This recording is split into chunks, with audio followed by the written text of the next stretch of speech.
تۆ تەسەوور کەن ئەگەر بێت و کەسێک تازە خوای گەورە هیدایەتی دابێ هەندێک جاریش ئەسیان کە ممکنە خوا بە عەزەمەت و گەورەی خۆی بە ڕەحمی خۆی چاوپۆشی لێ بکە بەڵام کەسێکەوە گەورە ئەبێت زۆر زەحمەتە کاک ئەحمەدی موفتیزادە قسەیەکی زۆر جوانی هەیە ئەفەرمێ مناڵێکی بچووک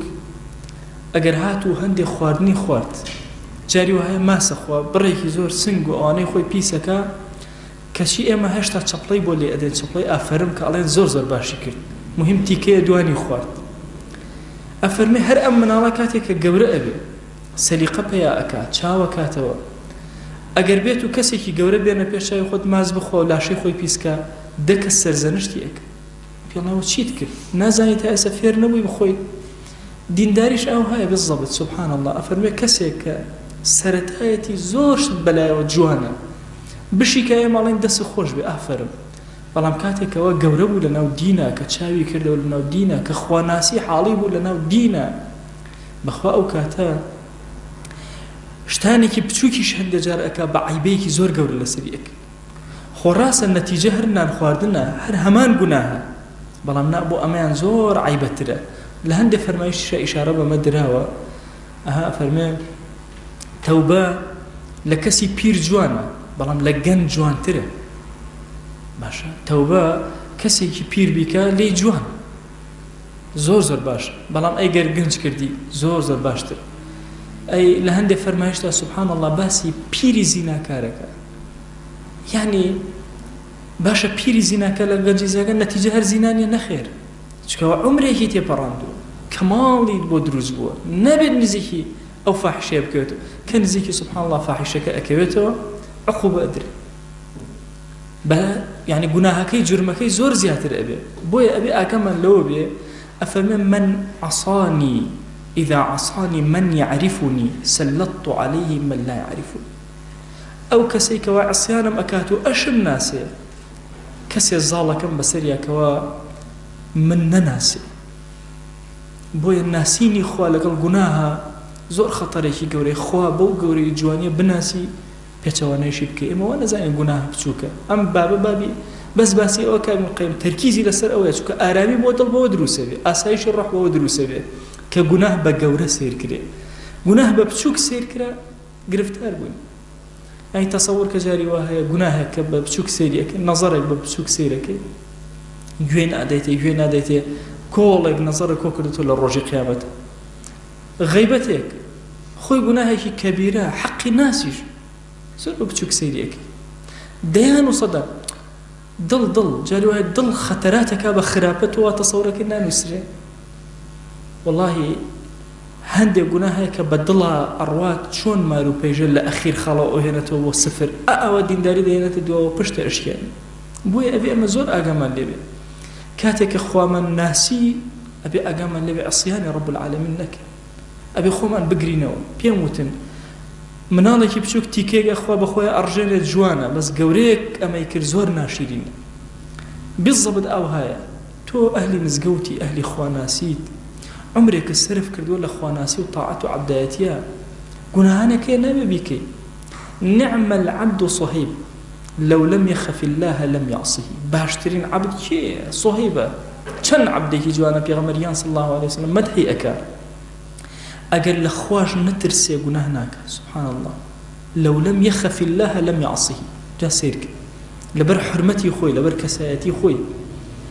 بۆیە مەسائلی گوناه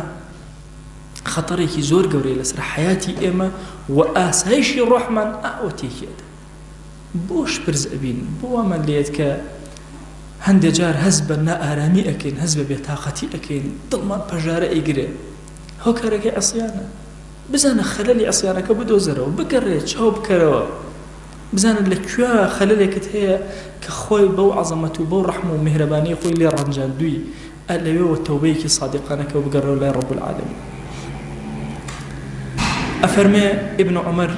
فرما يشتيك بو إما رفعك أبو بيغمريان صلى الله عليه وسلم أفرمي والذي نفسي بيده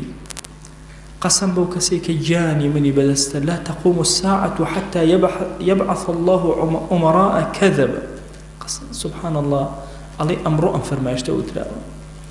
أفرمي سفين بو كسي نفس جاني مني بدست ڕۆژی قیامەت نایە هەتاوەکو کۆمەڵی ئەمیری درۆزن نەیە، کۆمەڵێ وەزیری زۆر فاجر و فاسق نەیە، کۆمەڵێ ئەعوان و شوێنکەوتەی ئەمانەکە پشتیان ئەگرن هەمویان خائین، کۆمەڵێ کەس کەوا عەریف و سەرگەورەی خەڵکن بەڵام ظالم، کۆمەڵێ قورئان ئەخوێنە بەڵام فاسق. سیماهم سیماء الرهبان، دەم و چاویان وەکو دەم و چاوی ڕهبانەکان ئەوەندە عەبدایەتیان کردووە، بەڵام وەقلوبهم ئەنتەن من الجیف، دڵەکانیان لە ئاژەڵێکی بۆگەنیوی تۆپی و پیستر، ئەوەنە بۆنی دڵیان پیسە. ئەهواؤهم مختلفة، ئەنواع جۆر هەوایان هەر یەکەی بەلایەکایە، ئەویان ڕوئەکاتە ئەوێ، ئەویان ڕوئەکاتە ئەوێ. فيفتح الله لهم فتنة غبراء مظلمة فيتهالكون فيها. خوا فتنەیەکی زۆر گەورە زۆر خەتەر بۆیان ئەهێنێتە پێشەوە، هەموویان تێئەکەون. والذي نفس محمد بيده لينقضن الإسلام عروة عروة. قسم بو إلهيك نفس محمد صلى الله عليه وآله وسلم بدسا گرەکانی ئیسلام یەک هەڵ ئەوەشنەوە نامێنێ، نوێژ تاعەت خواناسی نامێنێ، حتى لا يقال الله الله، نەفەرێ نامێنێ لەسەر زەویە وشەی الله الله بڵێ. لتأمرن بالمعروف ولتنهون عن المنكر، فەرمان ئەکەن بە چاکە، ڕێگری ئەکەن لە خراپە. ئەو لەیوسەلەطەن الله عليكم أشراركم، یا خۆی گەورە کەسە زۆر خراپەکان ئەکاتە گەورەی ئێوە. فيسومونكم سوء العذاب، خراپترین عذاب وا ئەکەن کە عذابێکی بە شدەتان بدەن. ثم يدعو خياركم فلا يستجاب لهم، بەخوا لەو کاتەیە کەسە باشەکانیش دەست بەرزەکەنەوە دوعا ئەکەن ئەلاڵێنەوە خوا جوابیان نایەتەوە. ئەفەرمێ هیچ مەجالێکی تیا نامێنێتەوە، یا فەرمان ئەکەن بە چاکە ڕێگری ئەکەن لە خراپە، یان ئیلا ئەوە زەلیلە بن. يعني تصور كان أمر أمتي إسلامي بوشي أو الزليل إلا خلالك من هي الأمر بمعروف والنهي لمنكر. نأزانين شون أمر كان بتشاكا، نأزانين شون رجري كان لخراب، لهر كان ساقط وين. فرمانا كان بتشاكا ورجري كان لخرابا، يان والله كسان يان رحم ببتشوكتنا كان رازي جورة الناقر. أو أنا ابن جورو سرداري إيوه أقربيته أمرنا كان بتشاكا ورجرينا كان لخراب. الليرو ابن القيم أيوشته بأيما بلين. هۆکارێک لە هۆکارەکانی ئاسوودەیی ڕۆح، دەرگایەک لە دەرگاکانی ئارامی ناخ بریتە لە فەرمان بە چاکە و ڕێگری لە خراپ. بەو خۆیان عەزیزانم، هەتا وەکو کەسانێک هەبن لەناو ئەم ئومەتە مصلح بن، هەوڵ بدەن چاکەکان جوانکەن لە پێشچاوی خەڵکی، ڕێگریکەن لە خراپەکان. ڕێگریکردن لە خراپەکان وا تەسەوور مەکەن بە زمان بێ، نە. يعني تو تصور كأم فرمايشتي في غمريان صلى الله عليه وآله وسلم زور سرنجم رأيك يا شيء زور كان لخدمتي أوستم تشيجي لي ورقلم إيك لو فرمايشتاني لحياتي خوما زور سودم لي ورقلت. أفرمي سبحان الله في أكي بني إسرائيل رجع كال أسير شوك توركية باري حلالي خوي أو حلا قريه الله والله أمشو خيرك أكم يكزني كردي. أفرمي أروا أقري سيركا بياوك لسوتشيكا خوي داقرتو فقير ومات. فرمي والله أما لفقير برسيتي أو لمشينا دانشتو. فرمي باركي أداتي الله سبحان الله بانيته ودنقو باز بلا وبيته الله والله يكاك فلان كاس يدز كخريكي تزيبو أم شويكي هاو خيري بيكر الله خويا سباس أكم لسر أم دزا والله من أمز بيان بكاسيكي مستحب الله كيسي دومي باركي جمكات وكويكات والله كورا أمشو بخوا خيري أكم كزن يكرد بي الله بخوا ترساوم لبيا وأمجار أيدن بأفرت الله أروا أقري أفرتك أبيني سيرك هذا شوينك هذا شغلك هذا تاخي تنهاي الله بخوا أما إلا حاجة فقيري هنا يتدروا أما أدم أفرمي باركي أداتي الله بياني دم قباز بالله وبيته الله فلانة أفرتي زاني خرابكار أمشو يكات خيري بيكرد كيسي باريدا سبحان الله جاري سيهم أفرمي عينا بهمان شواز الله بخوا لشارع أمجارنا أسم بولادي لشارع نايكا أفرمي جاري سيهم كيسي باره الله قري أروا سيرك لدشتك بوني وشو بيا خريكي كارو كاسبيا الله بخوا أم فقير لها مكس فقير ثلا پێی ئەدا ئەڵێ سوبحان الله بەیانی دەنگواز بڵاو بێت وەڵام فڵانە کەسی تاجری زۆر دەوڵەمەند ئەمشەو کەسێ خەیری پێ کرد ئەڵێ خۆیان سوپاس دەکەم لەسەر دەست سوپاس دەکەم لەسەر زانیە سوپاس دەکەم لەسەر دەوڵەمەندی چروک چی بکە بەخوا هیچم نەمایتر بەخش ئەڵێ سوبحان الله جبرائیل عەلەیهی السلام یێتە خوارەوە مژدە ئەدا بە پێغەمبەری ئەو زەمانە کە خوای گەورە هەر چێکیانی لێ قبوڵ کرد دزەکە بەزەی بەخۆیان هاتەوە یعنی من پیاوێکی بە شەهامەتی وام لێهاتە بێ خەڵک سوڵم پێ بکە ئەم پارە حەڵاڵەی ئەم بوو بە سەرچاوەیەک بۆ ئەو کە ڕزگاری بێ زانیەکە بە هەمان شێواز ئەفەرمێت دەوڵەمەندەکەی کە دەستی کرد بە خێر و خێرا لەناو بازاڕ بڕواکە جاری وهەیە ئینسان لە نەهی لە مونکەر ئێمە تێنەگەیشتین ئەگەر کەسێک زیناکار بێت تۆ بتوانی لە یەک زینابی گێڕیتەوە کورە زۆرت کردو نەهی لە مونکەر کردووە بەخوا بەڵای خوا لەسەر من لا ئەچێ ئەگەر ئەزانی گەنجی خەریکە ئەفەوتێ نەچی پاڵی پێ بنێ بۆ شەیطان و ئەولاتر بڕوە ئەگەر لە یەک گوناهی گێڕیتەوە تۆ زۆرت کردو بۆیە ئینسان ئەبێ دڵ و دەرونی زۆر گەورە بێ لە نەهی لە مونکەرە وا تەسەور نەکە بە بچووکی ئەبێ ئەم چەند شتە بچووکە چارەسەرکە نا وەڵڵا ئەبێ زۆر گەورەتر لەمە بیرکاتەوە بۆیە ئێمە مەفهومی نەهی لە مونکەرمان هەڵەیە واتە تەسەورەکەین بە کەسێک بڵێن نەکەی ئەوە نەکەی وازانین کە وشەی نەهی هاتووە مەبەس ئەوە نییە ئیلا ئەمرێک بێ لە ئیستیعلاوە بۆ نەکردن نەخێر بە هەر ئوسلوبێک لە ئوسلوبەکان گوناهێکم بێتەوە لەم سەرزەویە زۆر واللهی ئەگەر یەک کەس بێت بتوانێ کەسێک لە هەزاران گوناه لە یەک دانەی بیگێڕێتەوە ئەم ئومەتە هەنگاوێکی نا بۆ پێشوە ئێمە وا تەسەور نەکەین چونکە ئەم شتە هەمووی پێکەوە دەسە جەمعە مسائلی ئەمر بمعروف و نهی لە منکر بەخوا ئەگەر عەذاب هات چاک و خراپمان نانەسێ هەموومان تێ ئەچی بۆیە ئەبێ هەر هەموومان پێکەوە لە هەموو سوچەکانەوە کارکەین کەلیمەیەکی خەیر لێرە ڕەوشتێکی جوان لەویە سەدەقەیەک ئەلەویە دوعای خێر لە شەو نوێژە بۆ کەسێک ئەلەویە گوناهبارێک ئەبینی لە ڕۆژە ئێوارە بیرکەرەوە ئەمڕۆ چەند گوناهبارم بینیوە یەکێ لە ئیشەکانی تۆ ئەمەیە لە شەوە ئەبێ ئەو دەسانەوە بەرزکەیتەوە خوایە فڵان کەسم بینی بەسە فڵانە گوناهەوە تو گەوری خۆ ڕزگاری کرد هیدایەتی بە یا ئیلاهی فڵان کەسم بینی فڵانە خراپەیە کرد خوایە هیدایەتی بدە ئەوی ترم بینی بۆ یعنی بەڕاستی ئەمە کاری ئێمەیە ئەبێ ئێمە بەم قووەت و بەم هێزەوە ئیشکەین بەخوا عەزیزانم ئەگەر ئەمە نەکەین ئللا ئەم سوڵتانە زاڵمانە بەسەرمانەوە لا ناچێت هۆکارێک لە هۆکارەکان ئیشکردنێک لە ئیشە زۆر باشەکان بۆ ئەوی بتوانین سەیطرە بکەین بۆ ئەوی بتوانین زاڵ بین بەسەر با بڵێن سوڵتانە جائیر و خراپەکارەکان ئەوەیە کە فەرمان بە چاکە ڕێگری لە خراپەکەی اینجا فەرمان بە چاکەش بەخوا هەروایە یعنی تەسەور کە فەلیەکن ئەمڕک بالمەعروف معروفە ئەبێ فەرمان بە چاکەت یعنی هەر خۆی چاک بێ ناکرێت تۆ فەرمان بە چاکەکەی نەزانی فەرمان بە چاکە یعنی چی ئێمە وا تەسەور ئەکەین کە بە کەسێک بڵێ من ئەو ئیشە بکە و شەو ئازانی فەرمان بە چاکە کردووە بۆ دایک و باوکێک لەگەڵ مناڵەکەیانە یەک عومر سەرفەکەن و خۆیان مانوو ئەکەن و خۆیان هیلاکەکەن ئەو هەموو جوهدە ئەکەن بۆ ئەمر بمعروف تەنهاوە یەک جار بە مناڵەکەت بڵێ یا وەستەبر عەلەیها باشە ئەمری پێ بکە بە چاکە و ئارام گرە هەتاوەکو ڕێکی ئەکەیتەوە بەخوا بۆ مناڵەکەی خۆ چەند بەسۆزی هەندێجار دایکانی بەڕێزیان ئەڵێن توخوا ماوەسا مناڵەکەم نوێژ ناکە هەرچی ئەکەی نوێژ ناکە توخوا دوعای خێری وە بکە بڕواکەن چۆن ئەوە بۆ مناڵەکەی خۆمان ئەگەڕێن ئەبێ ئەگەر کەسێکی گوناهبارمان بینی کەسێکی ساڵحمان بینی بڵێن توخوا دوعا بکە بۆ ئەو فڵان کەسێک کە گوناهبارە دراوسێمە ئەی بینم ڕۆژانە گوناهەکە داوا لێ یەکەم خزممە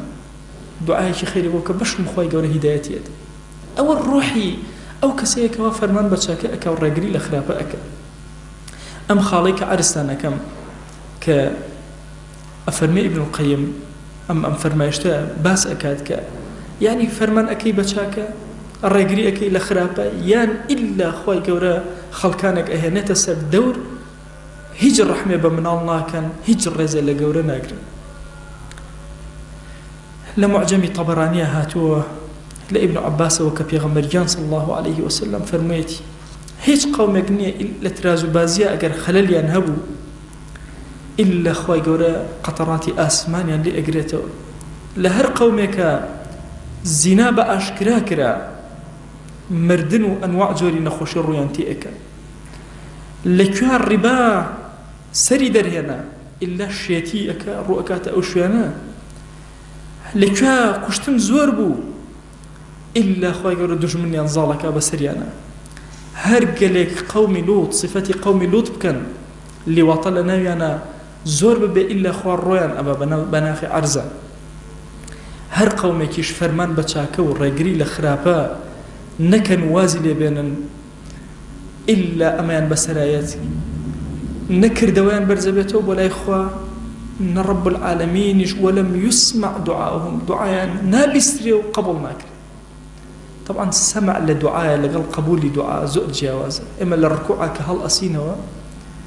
الين سمع الله لمن حمده برواكن هيشتي وكو الركوع تيجينيه كالركوع بي عليه سبحان ربي العظيم وبحمده باكو بيغرتي بو او پروردگاري كزور عظيم وقوريه من خوم نبي كردو بو او حمدي اكم حمد سباسي اكم كسر برزكيته عليه سمع الله لمن حمده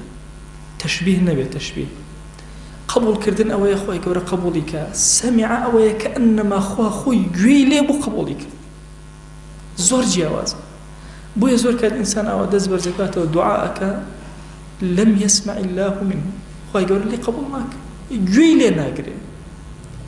يعني زور جواز تو تصورك اقل من على كتاقسك يجي ناقري تو بي ازعاجي من على كشت هيج ده صلاتي كيني لبردسيتو دي قد بدا اگر او دسانه برسكيتو بس زليلي لبردم خويا خو زليل كي لم يسمع منه ابي كان خطر به بويا عزيزانا ابي زور اقام لو خالب مسائل فرمان بچاكا رغري لخرابا درگايك بوي كردو كان من قبول كري درگايك بوي دعاء كان من قبول كري نكردني درگا كان من لدا اخ كردو كان برز نابتو او هم كردو جوانا خود ما نكرو جبجت كردو برز نابتو لا اخويا لا تقبل ناكري افرمي عائشه دايكمان رضا ورحمتي خويا لبي افرمي جاري كان پیغمبر كان صلى الله عليه وسلم هات جوره والدم تشاوي يشتكي تي اخر رايو طبعا اصحاب رضا ورحمتي خويا زور دقتي پیغمبر كان ينداو صلى الله عليه واله وسلم يعني افرمي الرضاي او من لن يتشواني اخرن دوا سخطوا طريما لن يتشواني أنا أخرين دو حتى أفرم جاري كان بيغمر كان صلى الله عليه وآله وسلم أفرم دانشتبو توربو هنده قناها كاني باسكر بس الشهادة زوري كد الشهادة دان بدرو أفرمي هالصايا ودمو تشاو ورنجي قورا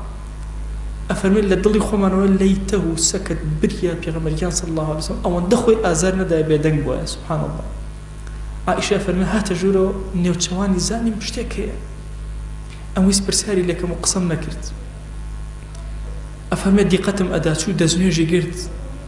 هيس قصيش لك الإيمان نكرت دوهاي ببلت شو درو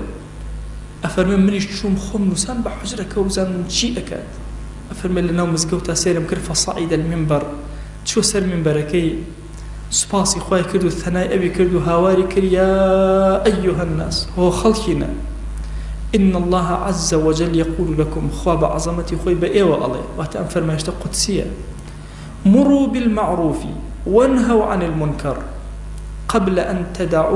قبل أن تدعوني فلا أجيبكم كره هو خلقنا فرمان كان بچاكا رقريب كان لخرافة بيش أوي دوام ليب كانوا جواب تنيمو وتستنصرونني فلا أنصركم هاواري نصرتم ليب كان طلبي نصرتم ليب كان لم بارنا وكان نصرتهم دم ونتندم وتسألوني فلا أعطيكم دوام ليب كان كبيتان عطاكم بيتان عطانك كسي سخي بخوا كسيك دوايشتكي ليب كان نيداتي زور بينا راحتي أما أو بريتو ري رب العالمين لو كسانيك وفرمان نكن بچاك ورقرينك الأخراب بوي إنسان وازي لو دو صفته هنا فرمان بچاك الرقري الأخرابة توشي أم حالة أبل يعني وتا فرخوي أفرمان فرمان كان بچاك الرقري كان الأخرابة بيش أوي دز برس كانوا جوابتا ندمو ورد داوي نصرة من يبكي نصرة الندم يو أزن أمره چند داوي نصرتك للأخوة جل جلاله أتو بس آوات شاو بنو خينا سري أمتي إسلاميك لم سري دنيا أو أسري دنيا إما لم الملانيك حضارتي زور قورة عزيزان والله لم الملانيك زور سختا تو بير كانوا أمتي إسلامية خوين عارقة فرميسي هم اللي أكيو تخوار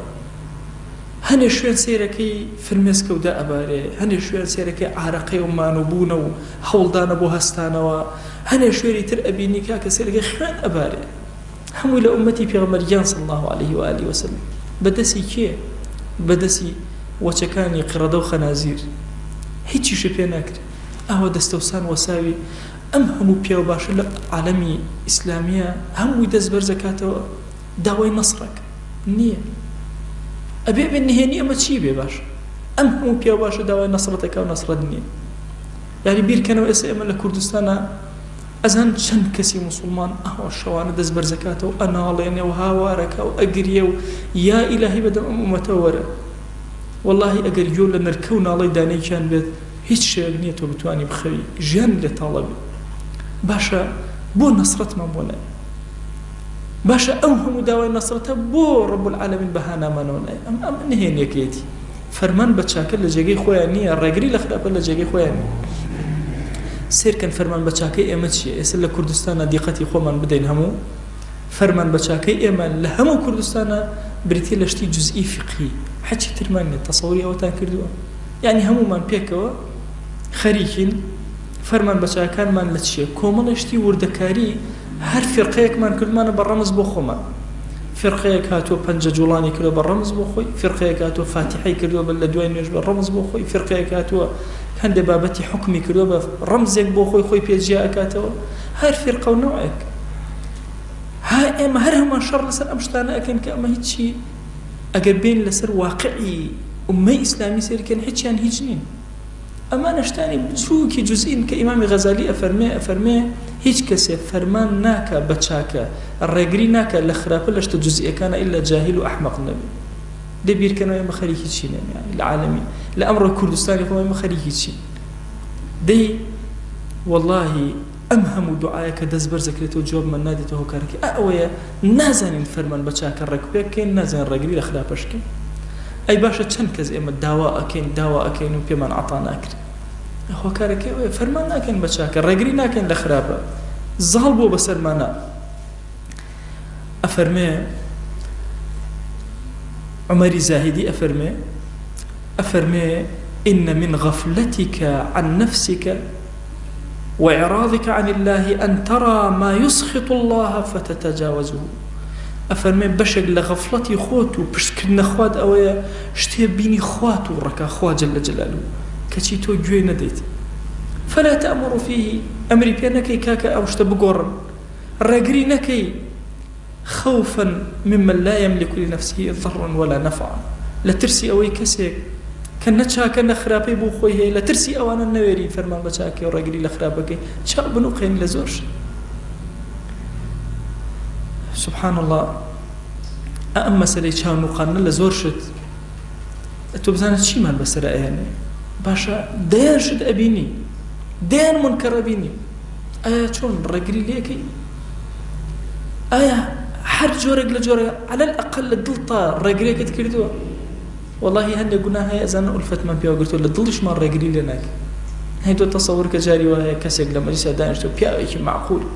مەلایەک دانیشتووە غەیبەتەکە، هەمووشمان قەبوڵمان گوێی لێ ئەگرین پێشەکەرین بەدەمیەوە هیچ هەستێکی من ناچۆ بە ناخەوە بڵێن ئەمە غەیبەتە، ڕێگری لێ بکەین لە خراپ. ئەی ئەمە ماڵی ئێمەی کاول کردووە کە ئەم نەبوونی فەرمان بە چاکە و ڕێگری لە خراپە بزانە ئێمە بەرەو کوێ هێناوە. هەمووشی لە پێناوی چیە؟ لە پێناوی نەبادا لێمان بدرێ، عقوبە بدرێ، سجن بکرێن. سبحان الله ئینسانی مسلمان نابێت تەسەووری وابێ. خەڵک يعني سيما طبيعتمان أوي مسلمان بجيري أرن كاكا حكمتي نب زماني خوي نقر كرة نيزاني شلون تصرف كرة هو حكمة الضالي إنساني مسلمانة بلان والله قرتني إنسان كشتني إنسان نبوني إنسان بوني إنسان شخصيتي إنسان بشخصيتي إنسان كوابا كيف بدس خويتي خوا جل جلاله جاردا أم عبدا خلق كان خوش يعني جاردا خلق رخيان لي أبيته ئێمە ئیشمانەوە نییە ئەسانسێری ئەو لایە بکەین. هەموو خەڵکی پێ بڵێ باش چ سوودێ بە تۆ ئەگەێنێ، هەموو پێ بڵێ خراپ چ سوودێ بە تۆ ئەگەێنێ. تۆ ئەبێ کارکەی،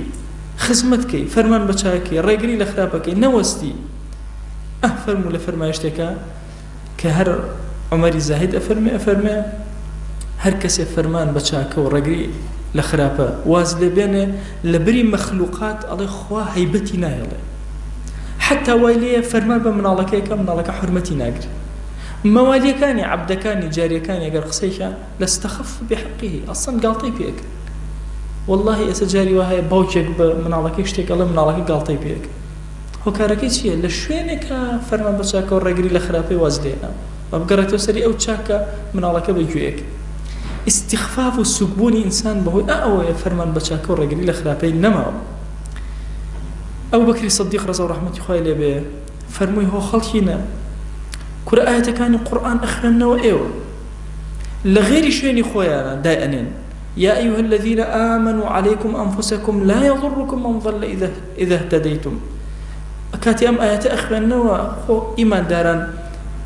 خوتان أقاتن لخوتان به همو خلقي أقل لا بدا لهدايتي زرب إيوه نادا أفرمي إيوه وأزان أما إيترتو دز بقرب كلاي خوتو بانيبا أما زور هالي جملة بو بيغمريان صلى الله عليه وآله وسلم فرمويتي إن الناس إذا رأوا الظالم فلم يأخذوا على يديه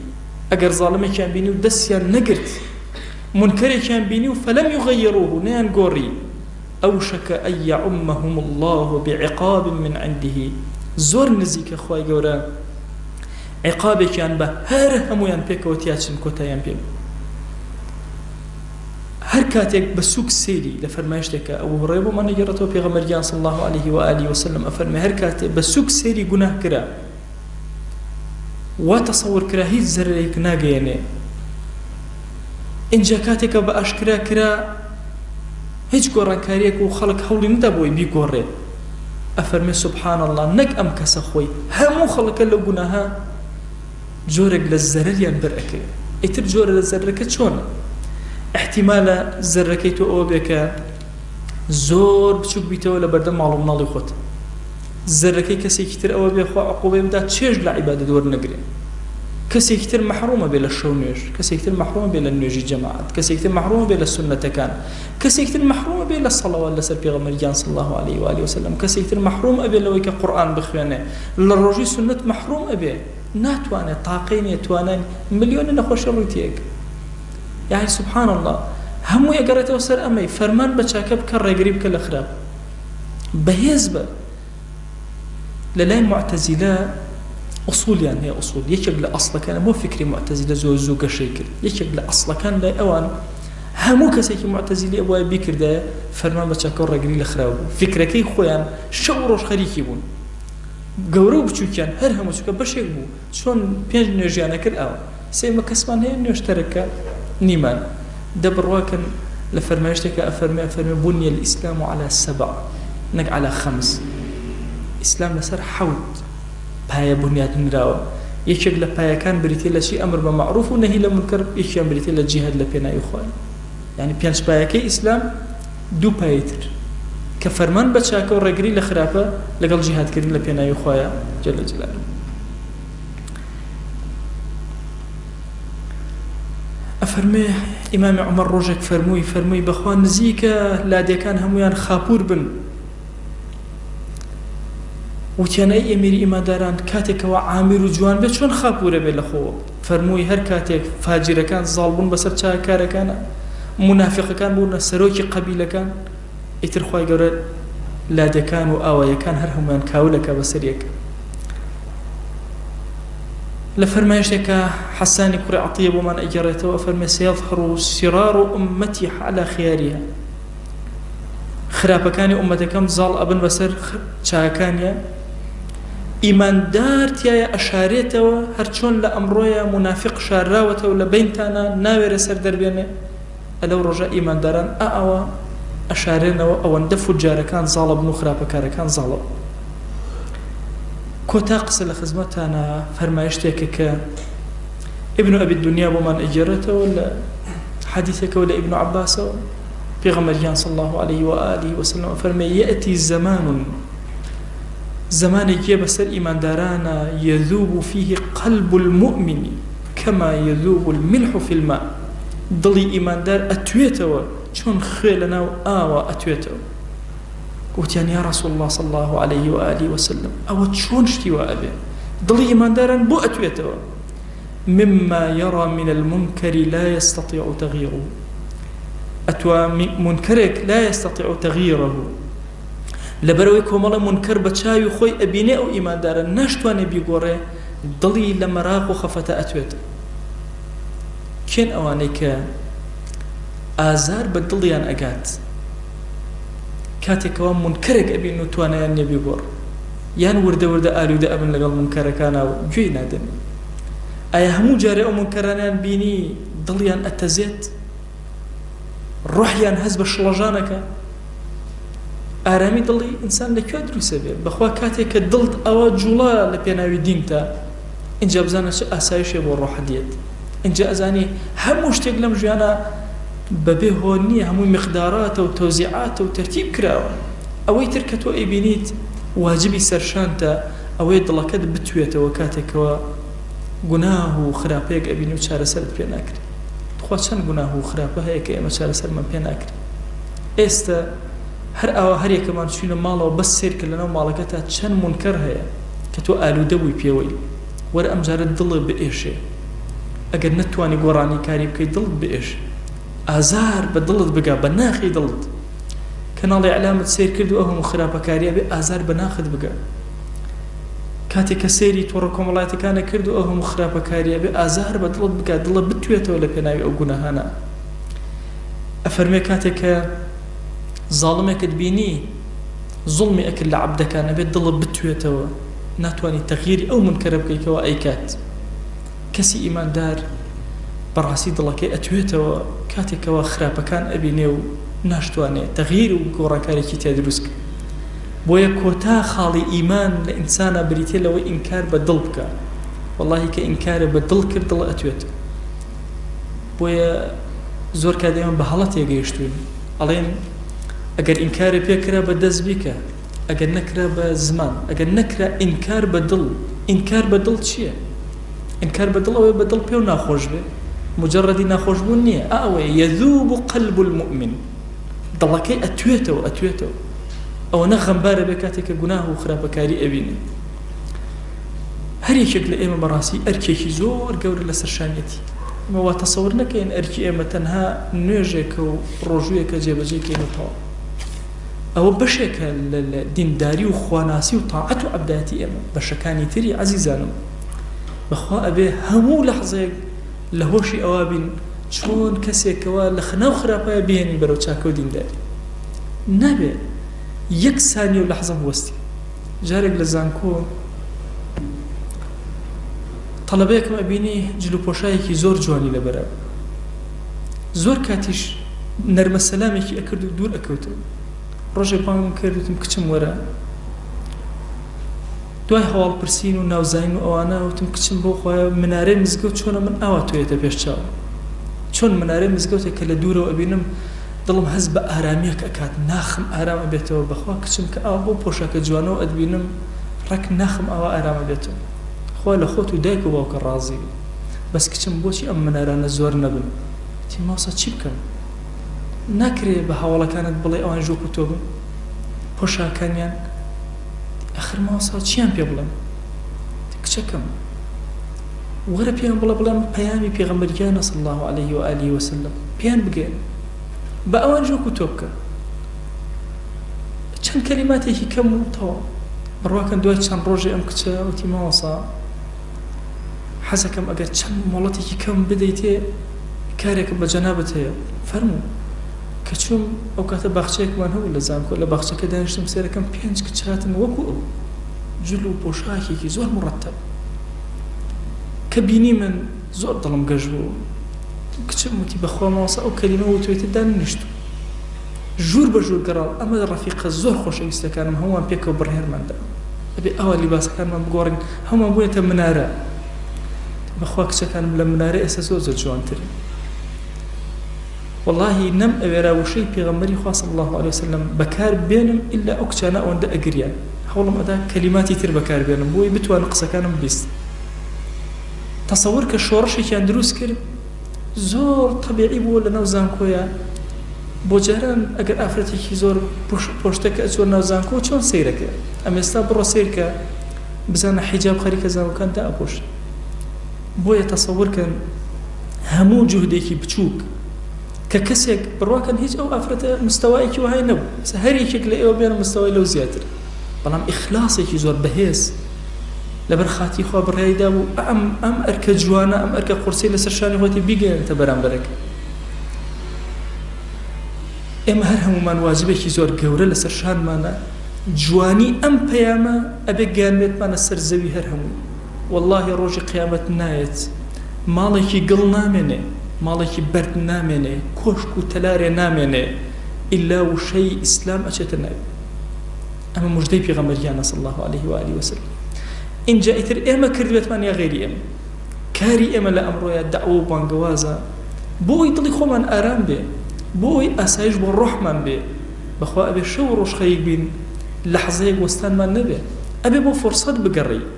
چۆن کەسی کاسب خۆی فرسەتێکێتی لە شوێنێکە و دینارە زیاتری دەستکەوێت بەخوا ئێمەش ئەبێ ئەو هەب فرسەت بگرین تاوەکو لە سوچێکەوە کەسێکی زیاتر جوانێکی زیاتر بۆ ئەم پەیامە شیرینە بگێڕینەوە خۆی داوات لێ ئەەکەین بە ناوی جوانت بە صیفەتی بەرزت بە ئیسمی ئەعظەمت یا ئەکرەم الئەکرەمین یا ئەکرەم الئەکرەمین یا ئەکرەم الئەکرەمین خۆی لەسەر جەم گوناهەکانمان ببورە خۆی گوناهانێ بە ئاشکرا کردومانە عەفومان کە گوناهانێ بە پەنهان کردومانە عەفومان کە تو گەورەی خۆت خۆیە هیدایەتی لاوەکانمان بدە یا ئیلاهی داوات لێ ئەەکەین و لێت ئەلاڵینەوە ئەپاڕینەوە خۆیە هیدایەتی گەنجەکانمان بدە عاقبەتیان پڕ خەیر کە یا ئەکرەم الئەکرەمین یا ربی خۆیە داوات لێ ئەەکەین بە ناوی جوانت بە صیفەتی بەرزت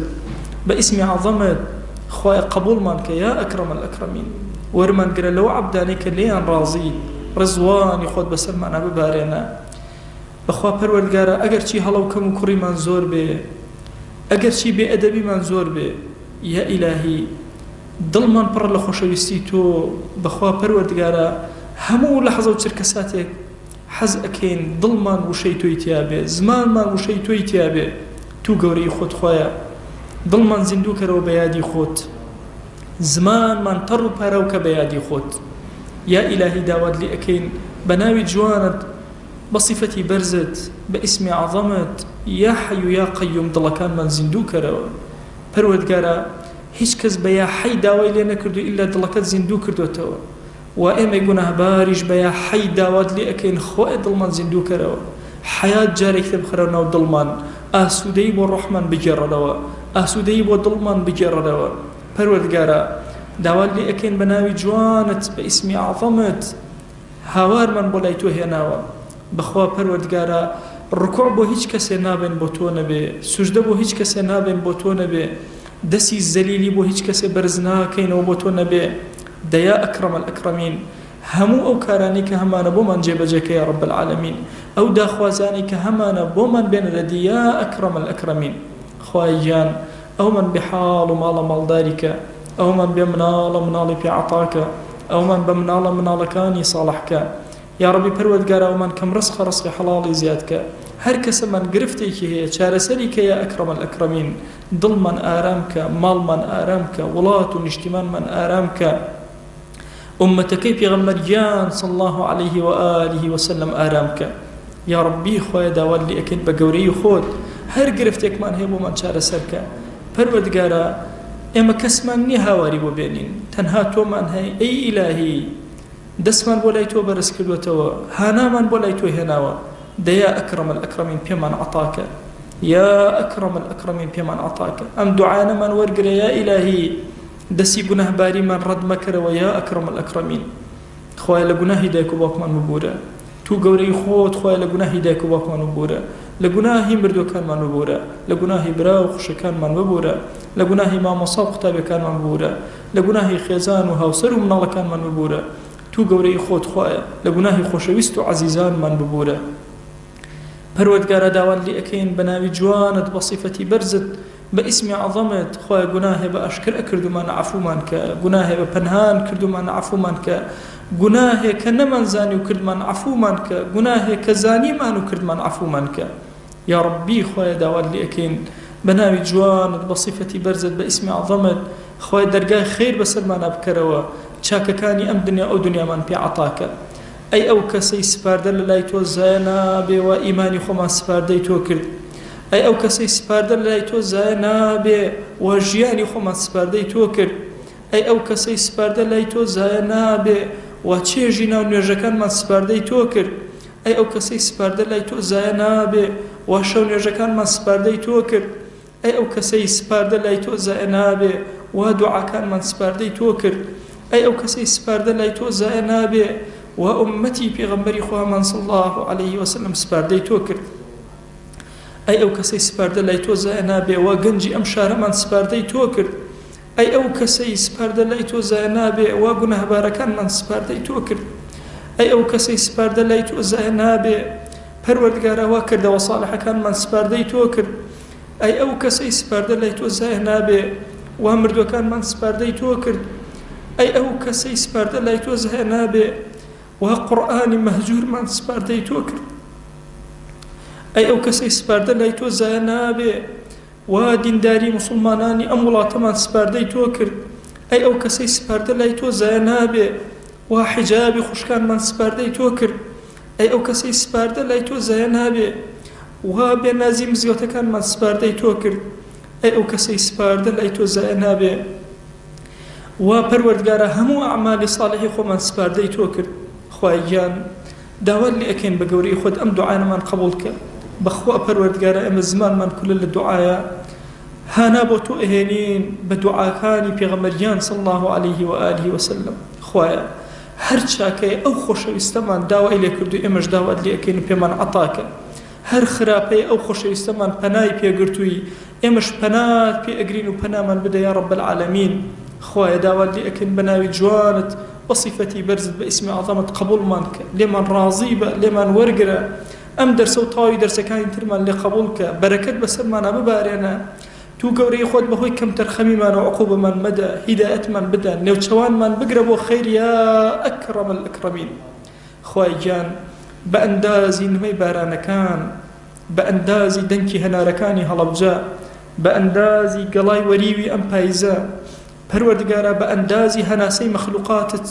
بە ئەندازەی جوانی ئەستێرەکانت بە ئەندازی جوانی کەلیماتی خۆت بە ئەندازەی قورسایی عەرشت سەڵەوات بۆ دیداری پێغەمبەریان صلی الله علیه وسلم ئەنێرین و پێی بگەێنە